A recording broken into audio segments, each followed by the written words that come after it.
बच्चों, हम पढ़ रहे हैं अध्याय 5 हमारा पर्यावरण पारिस्थितिक तंत्र में ऊर्जा का प्रवाह। इसके पिछले वीडियोस में हमने देखा था कि पारिस्थितिकी पिरामिड्स जो होते हैं वो क्या होते हैं। इसके अंतर्गत हमने एक पिरामिड का अध्ययन किया था और वह था ऊर्जा का पिरामिड। इसमें हमने जाना था कि किसी भी पारिस्थितिक तंत्र में जो ऊर्जा का पिरामिड होता है वो हमेशा सीधा बनता है, क्योंकि सबसे ज्यादा ऊर्जा जो होती है वह होती है एक उत्पादक के पास में। तो आज के वीडियो में हम देखने वाले हैं कि आखिरकार ऊर्जा का प्रवाह जो होता है एक पोषक स्तर से दूसरे पोषक स्तर में किस प्रकार से होता है। जितने भी जीवधारी होते हैं इनमें क्या होता है, एक जैविक प्रक्रियाएं होती है। इस जैविक प्रक्रिया के अंतर्गत जितनी भी जीवधारी जो होते हैं वह कुछ महत्वपूर्ण क्रियाओं को रोजाना संपादित करते हैं, जिसमें से एक क्रिया जो है वह है श्वसन की क्रिया और एक क्रिया जो होती है वह उत्सर्जन की क्रिया होती है। इसके अतिरिक्त और भी बहुत सारी जैविक क्रियाएं एक जीव के द्वारा संपादित किया जाता है। तो जब जीवधारी श्वसन क्रिया करता है और उत्सर्जन क्रिया करता है तो इस क्रिया के कारण इनके द्वारा जो भोज्य पदार्थ ग्रहण किया गया है, जो भोजन ग्रहण किया गया है, इस भोजन से जो इसको ऊर्जा प्राप्त होती है, इसी ऊर्जा के परिणाम स्वरूप ये इन क्रियाओं को संपादित करते हैं, जिसके कारण इनके शरीर की अधिकांश ऊर्जा जो होती है वह वातावरण में मुक्त हो जाती है। तो इस प्रकार से जब एक जीव दूसरे जीव का भोजन बनता है, हमने देखा है खाद्य श्रृंखला में कि प्रत्येक जीव जो होते हैं वो किसी न किसी जीव का भोजन होते हैं। तो एक जीव का जब भोजन बना किसी दूसरे जीव का, तो उस जीव के पास में जो ऊर्जा होगी वह क्या हो जाएगी, उस दूसरे जीव में स्थानांतरित हो जाती है। तो यहाँ ऊर्जा का स्थानांतरण जो हो रहा है वह पूरा पूरा नहीं होता है, अर्थात इस जीव को जब यह जीवधारी खा रहा है तो इस जीव के पास जितनी ऊर्जा है वह पूरी की पूरी इस जीव के पास में उपलब्ध नहीं होती है। यह क्या करेगा, जैविक क्रियाएं करेगा और उसके कारण ही वो सारी ऊर्जा में से केवल कुछ को वो अपने पास स्टोर कर पाएगा और बाकी ऊर्जा जो है वो वातावरण में मुक्त हो जाएगी। तो एक पारिस्थितिक तंत्र में ऊर्जा का प्रवाह किस प्रकार से होता है इसको देख लेते हैं। किसी भी पारिस्थितिक तंत्र में जो ऊर्जा का प्रमुख स्रोत होता है वह होता है सौर ऊर्जा, सूर्य की ऊर्जा। हरे पौधे जो होते हैं, पौधे जो है वो क्या है, उत्पादक होते हैं ना, इसीलिए ये क्या करते हैं, प्रकाश संश्लेषण करके सौर ऊर्जा को क्या करते हैं, वे रासायनिक ऊर्जा में परिवर्तित करते हैं। तो पौधे जब प्रकाश संश्लेषण करते हैं तो यह सूर्य की ऊर्जा को रासायनिक ऊर्जा में परिवर्तित करते हैं।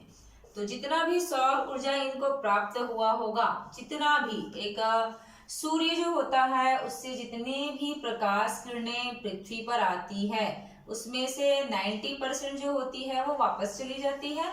तो केवल बचती कितनी है, 10% बचती है मात्र। इस 10% ऊर्जा का ही क्या करते हैं, पौधे उपयोग करते हैं और ये पौधे जो होते हैं अपने लिए भोजन का निर्माण करते हैं प्रकाश संश्लेषण की क्रिया के द्वारा। यहाँ पर पौधे जब अपने लिए भोजन निर्माण कर रहे हैं तो यहाँ पौधे स्वयं भी क्या काम करते हैं, जैविक क्रियाएं, इनकी कोशिकाएं काम करेंगी, इनके द्वारा भी श्वसन की क्रिया किया जाता है, इनके द्वारा भी उत्सर्जन की क्रिया किया जाता है। इनकी कोशिकाएं जब काम करेगी तो उनको भी ऊर्जा की आवश्यकता होती है। तो इस प्रकार इन्होंने जो भी भोजन निर्मित किया होगा, जितना भी निर्मित किया है एक पौधे ने भोजन, उस पौधे के द्वारा निर्मित उस भोजन में से केवल वो कितने को स्टोर कर पाएगा, इस 10% का ही केवल 10% को वो क्या कर पाएगा, स्टोर कर पाएगा। बाकी 90% को वो क्या कर देगा, खत्म कर देगा अपने विभिन्न क्रियाकलापों के द्वारा। अब यहाँ पर एक पौधा जो होगा इसको अगर किसी और ने भोजन के रूप में ग्रहण किया, किसी और ने मतलब शाकाहारी ने, एक शाकाहारी जो होगा या एक प्राथमिक उपभोक्ता जो होगा जब एक पौधे को भोजन के रूप में ग्रहण करता है तो अब इस पौधे के पास में जितनी भी ऊर्जा होगी उस ऊर्जा का भी वो क्या करेगा, 10% को ही अपने पास में संचित करके रख पाएगा, और ये भी क्या करेगा, 90% को ये फिर क्या कर देगा, ये भी अपने जैविक क्रियाकलापों के द्वारा खर्च कर देगा। अर्थात ये शाकाहारी जो होगा, जब ये भोजन को ग्रहण करेगा, इसको चबाएगा भोजन को, फिर चलना है, दौड़ना है, भागना है, या जैविक क्रियाएं, श्वसन की क्रिया, उत्सर्जन की क्रिया करनी है, तो सभी प्रक्रियाओं में ये भोजन का 90% ऊर्जा जो है वो क्या कर देता है, वातावरण में मुक्त कर देता है। अब इसके पास कितना बचा, केवल 10%। अब इस प्राथमिक उपभोक्ता को कौन भोजन के रूप में ग्रहण करेगा, द्वितीयक उपभोक्ता। तो यहाँ पर भी द्वितीयक उपभोक्ता के पास भी कितना आएगा, केवल 10%। उसके बाद में इसको तृतीयक उपभोक्ता ने ग्रहण किया, तो तृतीयक उपभोक्ता के पास भी कितना गया, केवल 10%। ये भी कितना, पूरे 90% को क्या कर देते हैं, अपनी जैविक क्रियाओं के द्वारा खर्च कर देते हैं। तो ये कहलाता है ऊर्जा के प्रवाह का 10% का नियम। अर्थात प्रत्येक पोषक स्तर से जब ऊर्जा जो है वह स्थानांतरित होती है, तो केवल और केवल 10% ऊर्जा जो होती है वह दूसरे पोषक स्तरों में स्थानांतरित होती है। बाकी 90% जो होते हैं वह जीवधारियों के द्वारा विभिन्न जैविक क्रियाओं को संपादित करने में उष्मा के रूप में ऊर्जा जो होती है वह, या उत्सर्जी पदार्थों के रूप में ऊर्जा जो होती है वह वातावरण में मुक्त कर दी जाती है। चलिए इसको एक एग्जाम्पल के द्वारा हम समझते हैं। मान लीजिए कि एक पौधा जो है, जब यह सूर्य के प्रकाश का उपयोग करते हुए अपने लिए भोजन निर्मित करता है, तो जितना भोजन उन्होंने बनाया हुआ है उसका 90% जो है उसने क्या कर दिया, अपने विभिन्न जैविक क्रियाओं के दौरान खर्च कर दिया है। तो उसके पास में संचित एनर्जी 10%, ये 10% जो है वो 1000 किलो जूल के रूप में इसके पास में संचित है। अब इस पौधे को कोई ग्रहण करेगा, प्राथमिक उपभोक्ता। चलिए यहाँ पर हम एक चूहा जो है वो प्राथमिक उपभोक्ता है। इस पौधे से बने हुए पदार्थ को वो क्या कर रहा है, ग्रहण कर रहा है। तो अब इस चूहे के पास में 1000 किलो जूल का कितना ऊर्जा जो है वो एकत्र हुआ, 100 किलो जूल। तो पूरा का पूरा ऊर्जा उसके पास में नहीं आएगा। उस भोजन को, इस पौधे को जब वो ग्रहण कर रहा होगा, तो 90% जो होगा वह भी वो क्या कर देगा, खर्च कर देगा। अब इस चूहा के पास में संचित ऊर्जा कितनी होगी, केवल 100 किलो जूल। अब इस चूहे को द्वितीयक उपभोक्ता ने ग्रहण किया, एक मांसाहारी ग्रहण करता है। चलिए मान लेते हैं इस चूहे को एक सांप ने भोजन के रूप में ग्रहण किया, द्वितीयक उपभोक्ता के रूप में। तो सांप भी जब भोजन ग्रहण कर रहा होगा, तो जितनी एनर्जी है इस चूहा के पास में, जितना ऊर्जा है, वह पूरा का पूरा सांप को प्राप्त नहीं होगा। उसका भी 90% जो है वो वातावरण में मुक्त हो जाएगा, और केवल उसका 10% जो होगा वह सांप के पास में आएगा, संचित होगा 10 किलो जूल के रूप में। अब यहाँ पर अगर एक सांप जो है, इसको तृतीयक उपभोक्ता ने भोजन के रूप में ग्रहण किया है, जो सर्वोच्च मांसाहारी होगा। जैसे यहाँ एग्जांपल लेते हैं हम बाज का। तो जब बाज जो है भोजन ग्रहण करता है सांप को, तो बाज के पास भी जब ऊर्जा स्थानांतरित होती है, तो केवल 10% होगा, केवल 1 किलो जूल जो होगा उसके पास में संचित रह जाएगा। और इस प्रकार से क्रमशः एक पोषक स्तर से दूसरे पोषक स्तर में जो ऊर्जा का प्रवाह हो रहा है, स्थानांतरण हो रहा है, वह इसे 10% के नियम के अनुसार ही हो रहा है। तो यहाँ पर किसी पारिस्थितिक तंत्र में जो ऊर्जा है, जब वह स्थानांतरित हो रही है, तो उसमें से बहुत सारी ऊर्जा जो होती है वह वातावरण में ही मुक्त होती है। तो यहाँ पर जो वातावरण में मुक्त होने वाली ऊर्जा है, यही ऊर्जा जो होती है वह निर्जीव भागों के पास में चली जाती है, और निर्जीव भागों से फिर से यह सजीवों के पास आती है।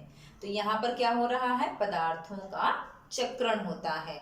अर्थात कुछ सजीवों के द्वारा उपयोग में लाए जाने वाले पदार्थ जो वातावरण में भी उपस्थित होते हैं, तो वातावरण में उपस्थित यही पदार्थ वातावरण से सजीवों के शरीर में जाते हैं, सजीवों के शरीर से फिर से वातावरण में जाते हैं। क्रमशः सजीव और निर्जीव जो होते हैं, इनके बीच में लेना देना होता है। इसको कहा जाता है पोषक पदार्थों का चक्रण। हमने देखा कि एक बाज जो होता है, इसके पास में जो संचित ऊर्जा होती है, जब एक बाज, चूंकि ये सर्वोच्च मांसाहारी है, सर्वोच्च उपभोक्ता है, तो अब इनको भोजन के रूप में कोई भी जीव ग्रहण नहीं करेंगे। जब ये जीव मर जाता है, तो इनका मृत शरीर जो होगा वह अपमार्जकों के द्वारा और अपघटकों के द्वारा ग्रहण किया जाएगा। और इस क्रिया के कारण जितने भी कार्बनिक अकार्बनिक पदार्थ होंगे वह उस वातावरण में मुक्त होते जाएंगे। तो इन्हीं पदार्थों का एक जीव से दूसरे जीव में और वातावरण में जो लेन देन चलता है, जो विनिमय चलता है, इसको कहा जाता है पदार्थों का चक्रण। और इन पदार्थों के चक्रण में से एक के बारे में हमको अध्ययन करना है और वह है कार्बन चक्र। अब पृथ्वी पर कार्बन जो होते हैं वह किस प्रकार से पाए जाते हैं? ये पाए जाते हैं कार्बन डाइऑक्साइड के रूप में, एक गैस के रूप में ये पाए जाते हैं। अब ये कार्बन डाइऑक्साइड जो होता है वो कहाँ कहाँ होगा? ये तो होगा हवा में, जो वातावरण में या स्थल भाग में जो वायु उपस्थित है उसमें ये कार्बन डाइऑक्साइड उपस्थित होगा। साथ ही जो जल होता है, पानी होता है, इसमें भी यह कार्बन डाइऑक्साइड घुली हुई अवस्था में पाया जाता है। इस कार्बन डाइऑक्साइड में कार्बन उपस्थित होता है। ये कार्बन जो होगा वह स्थानांतरित होगा। किसको स्थानांतरित होगा? एक पौधे को।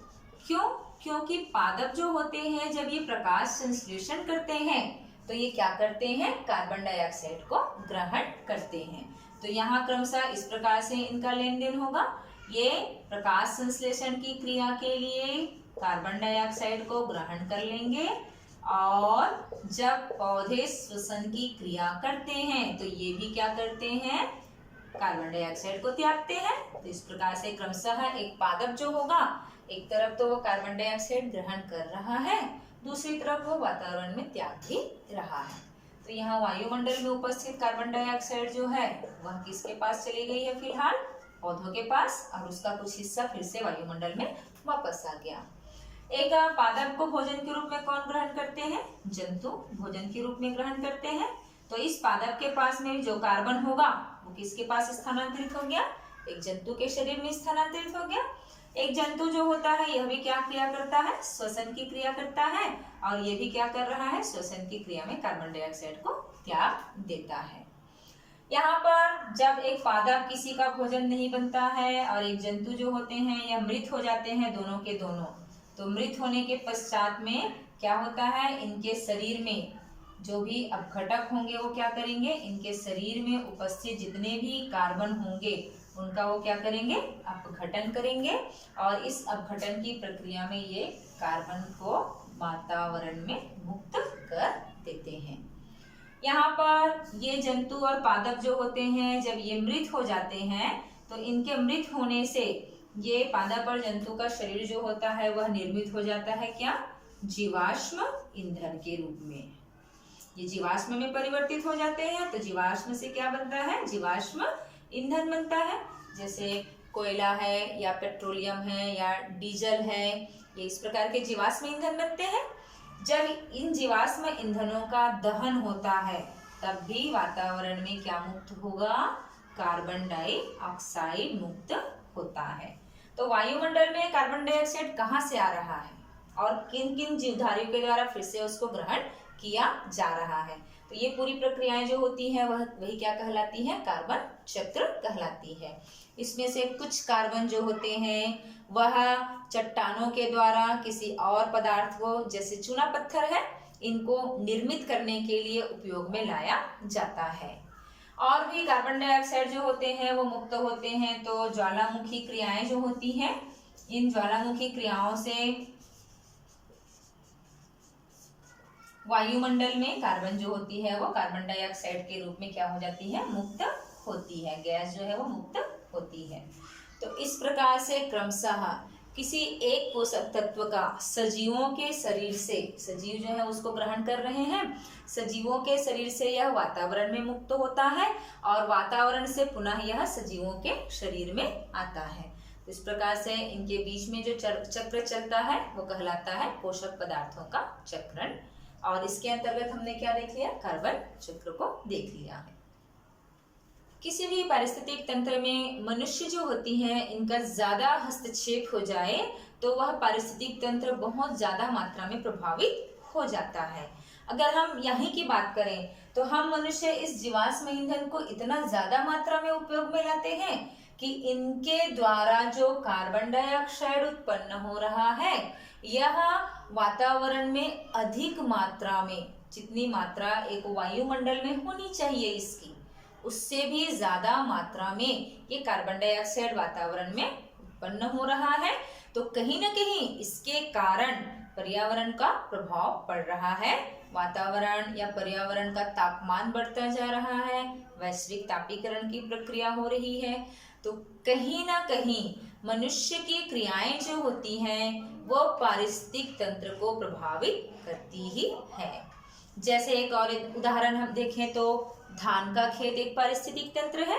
हालांकि यह मनुष्य के द्वारा निर्मित किया गया है, परंतु उस धान के खेत को कीड़े से बचाने के लिए मनुष्य के द्वारा बहुत सारे कीटनाशी पदार्थों का, रसायनों का उपयोग किया जाता है। अब ये कीटनाशी पदार्थ जो होते हैं, रसायन जो होते हैं, हालांकि इनसे कीट तो नष्ट हो जाते हैं, परंतु इसकी कुछ मात्रा जो होती है वह उस पौधे में भी चली जाती है, और उस पौधे को जब कोई दूसरा जीव ग्रहण करेगा या मनुष्य ग्रहण करेंगे तो उस कीटनाशक पदार्थ के कुछ मात्राएं जो होंगी वह मनुष्य के शरीर में या अन्य जीवों के शरीर में भी पहुंच जाती है, और वहां पहुंच करके यह जीवधारियों के लिए हानिकारक हो सकती है। तो इसीलिए वातावरण को प्रभावित किए बिना, पर्यावरण को प्रभावित किए बिना अगर व्यक्ति के द्वारा कुछ ऐसे काम किए जाएं जो फसलों को भी नुकसान ना पहुंचाए और मनुष्य उसका अधिक से अधिक लाभ उठा सके, तो मनुष्य को इस प्रकार के प्रयत्न करने चाहिए।